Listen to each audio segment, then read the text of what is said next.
السلام عليكم البنات، مرحبا بكم في فيديو جديد. اليوم ان شاء الله غنقدم لكم السفه مدفونه باللحم. غنقدموها ان شاء الله بشكل جديد. اذا على بركه الله نمشيو نشوفوا المقادير. انا هنايا درت تقريبا 4 ديال الكسكسو اللي كتكون الحبه ديالو رقيقه. نتوما كل واحد يدير القياس ديالو، قياس اللي بغا. غادي نزيد عليه شويه ديال الزيت النباتيه ولا زيت المائده، وغنبسسو مزيان بديك الزيت حتى تلبس لنا كل حبه منه، تلبس مزيان بديك الزيت. حيت هنايا ما غنديرش انا 3 ديال التفويرات، غندير غير 2 تفويرات هكا. كنقتصد الوقت، ما كنضيعش بزاف تاع الوقت، وتيجي كسكسو طايب من داك الشيء.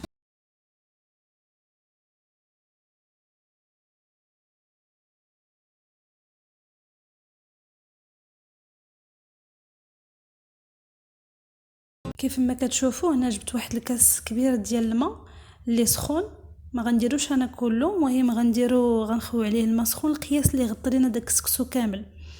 وغادي نخليو داك الكسكسو يرتاح يتشرب داك الماء مزيان، نخليوه بين 10 دقائق حتى لربع ساعه.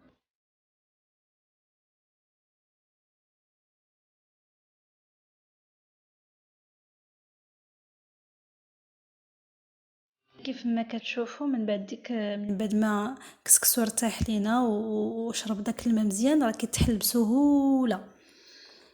كيف ما كتشوفوا راه بحال فورتوه واحد التفويره. كنحلوه مزيان كاع دوك الكويرات كنحلوهم وغنديروه يفور.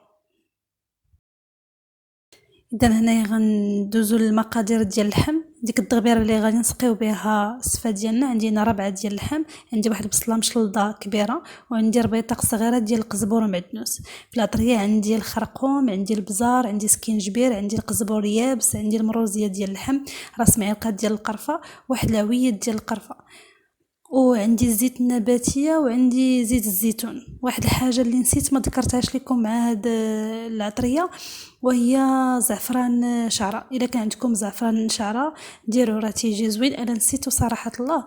كناخذوا واحد الكاسرونه كنديروا فيها شويه ديال زيت المائده وشويه ديال زيت العود، وغادي نلوحو ديك البصله اللي شلضنا. غنخليوها تقلى هي واللحم تقلاو مزيان.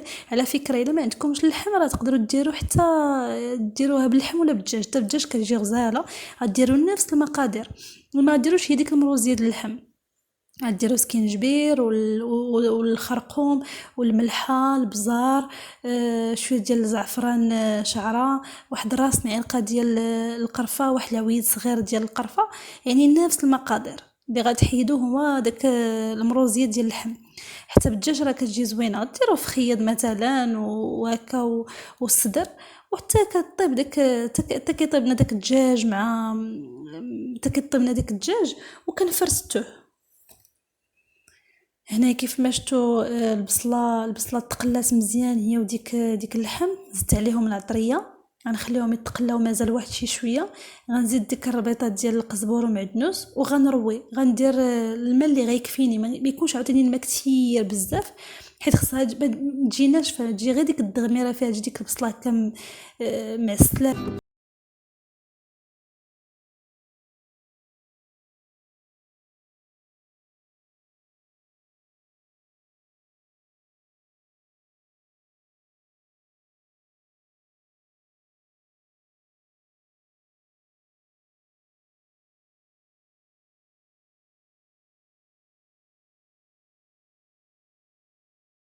شوفوا من بعد ما روينا غادي نغطيو على ديك الكاسرونه ونخليو اللحم تطيب.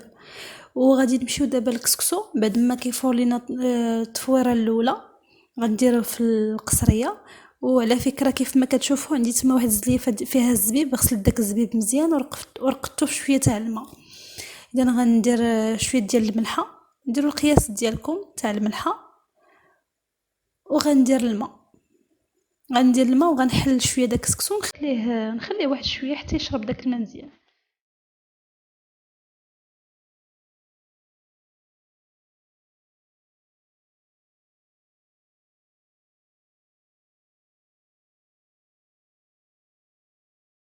شوفوا هنايا راه كسكسو شرب الماء مزيان. كنحل دوك الكويرات هكا بيديا واخا راه باقي سخون. كنحلوه هكا مزيان بيديا باش ما يبقاش، باش ما يتكورش ليا، ما يجينيش معجن. نحلو كامل. وفي هذه المرحله غنزيد عليه ديك الزلافه ديال الزبيب اللي عندي، وغنردو يفور التفوره الثانيه.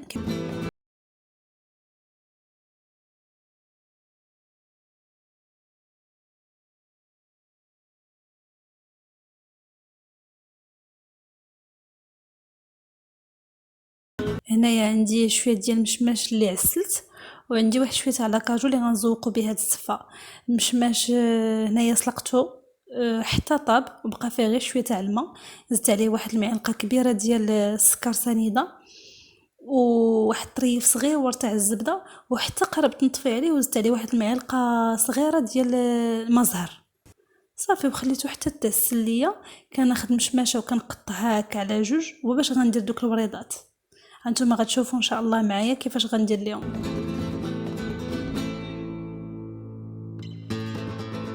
اذا هنايا كنشد النص تاع كل مشماشه، كنحط وحده حدا وحده حدا وحده فوق، ماشي فوق من وحده، فوق من النص تاع الاخرى. كيف ما كتشوفوا راه الفيديو واضح. على فكره انا اخترت انني نزوق بالمشماش ولاكاجو. نتوما تقدروا ديروا اي حاجه، تقدروا ديروا الاناناس، تقدروا ديروا الكيوي، تقدروا ديروا البرقوق اللي عجبكم. انا اليوم هادشي اللي عندي، يعني هادشي اللي متوفر عندي، ما عنديش الاناناس والكيوي والمانغو وداكشي. عندي غير تقدروا ديروا التمر معمر بالكركاع ولا اللوز، المهم اللي عجبكم. كيف ما كتشوفوا كنجمع بحال شي ورده وكنبقاو كنحلوها. كنظن ان الفيديو راه واضح. وكنديروا في وسط منها واحد لاكاجو كتجي بحال شي وريضه.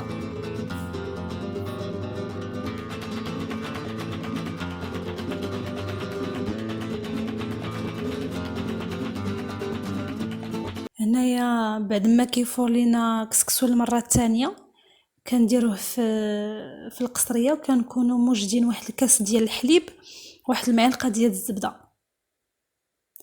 اذا غنحلو داك الكسكسو ديالنا بديك المعلقه ديال الزبده، ما نكثروش بزاف الزبده. وغنديرو داك كاس ديال الحليب، غنبسوه بها مزيان ونحركوه شي شويه ونخليوه يتشرب. نخليه واحد 10 دقائق حتى 15 دقيقه حتى كيتشرب مزيان، كتنفخ لينا الحبه وتيجي هكا كله محلول.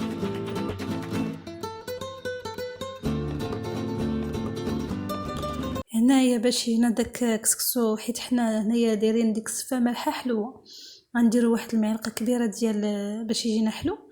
غندير واحد المعلقه كبيره ديال السكر كلاصي وغنخلطوه مزيان.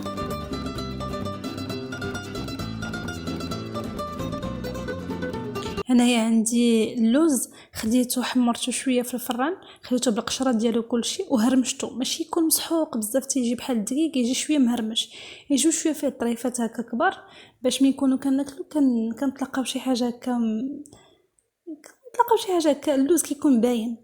هنا غنجيب طبق ديال التقديم، غندير واحد الاطار هكا باش الا بغينا يكون مزوق نديروه داير ولا مربع كيف ما اللي يعجبكم اللي كان عندكم.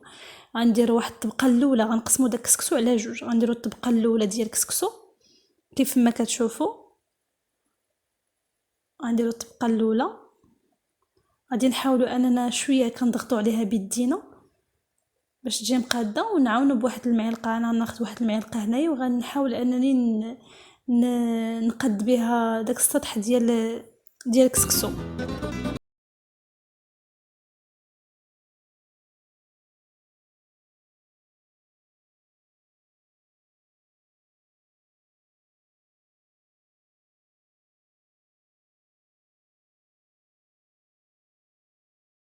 هنا بعد ما كطيب لينا اللحم ديالنا، ما كيما شفتوا راه نشفات، ما بقاش فيها الماء، كتولي مدغمره، يعني كتبقى غير ديك اللحيمه وديك البصله.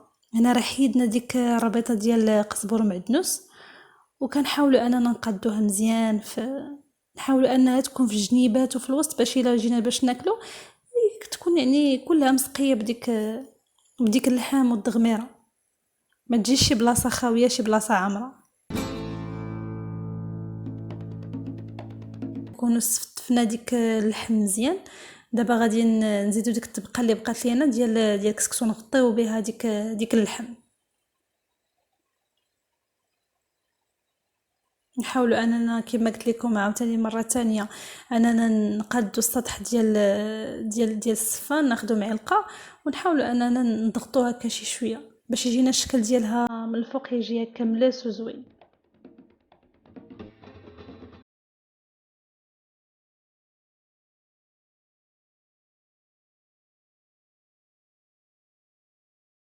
هنايا كيف ما كتشوفوا راه خديت داك اللوز اللي عندي، درتو في واحد الزلافه كبيره، وغنزيد عليه واحد المعلقه ديال السكر كلاصي، نزيد عليه معلقه سكر كلاصي وواحد نص معلقه ديال القرفه.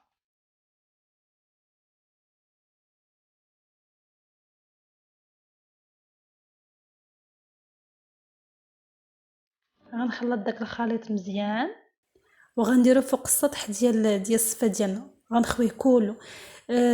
نتوما تذوقوا كي انا هذه الطريقه اللي درت انايا باش انني نذوق هذه الصفه، ولكن كل واحد يذوق بالشكل اللي هو عاجبو، اللي يعني اللي غيرضيه.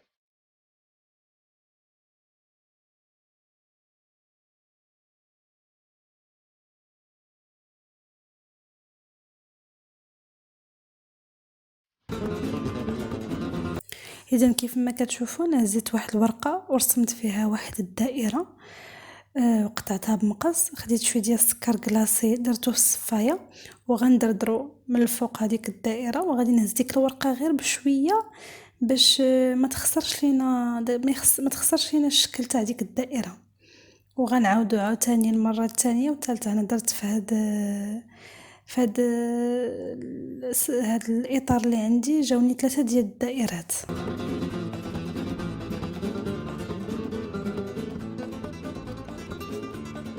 في دابا غناخدو دوك الوردات اللي صايبنا بالمشماش، غنحطو وحده في الوسط وحده غنحطوها في وسط من كل دائره، وغنزوقو بلاكاجو كيف ما غادي يبان لكم في الفيديو. وانتوما كل واحد يدير الشكل اللي يعجبو. في الزواق نقدروا ناخدو مثلا غير نديرو داك اللوز كما شفتوا في الفيديو، نديرو داك اللوز وناخدو شويه ديال السكر كلاصي ندردروه فوق من ديك الصفه كلها، وناخدو شويه ديال القرفه ونديرو بحال الشكل تاع البسطيله اللي كنديرو تاع الدجاج واللوز. دوك لي كارو بحال هكا، حتى داك الشكل كيجي زوين. هادشي الا ما عندناش الفواكه جافه، ما عندناش مشماش ولا كاجو، يعني كيبقى لكم الاختيار باش انكم تذوقوا هاد الصفه كيف ما عجبكم، كيف ما بغيتوا. نتمنى ان هذا الفيديو ينال الاعجاب ديالكم، وما تبخلوش عليا بلي كومونتير وبلي لايك وبالبارطاج. بارطاجوا الفيديو اللي عجبكم، وخليوا لي دي كومونتير اذا كانوا ملاحظات ولا بغيتوا شي حاجه ان شاء الله تشوفوها مستقبلا ان شاء الله في القناه ديالي. كنشكركم بزاف والسلام عليكم.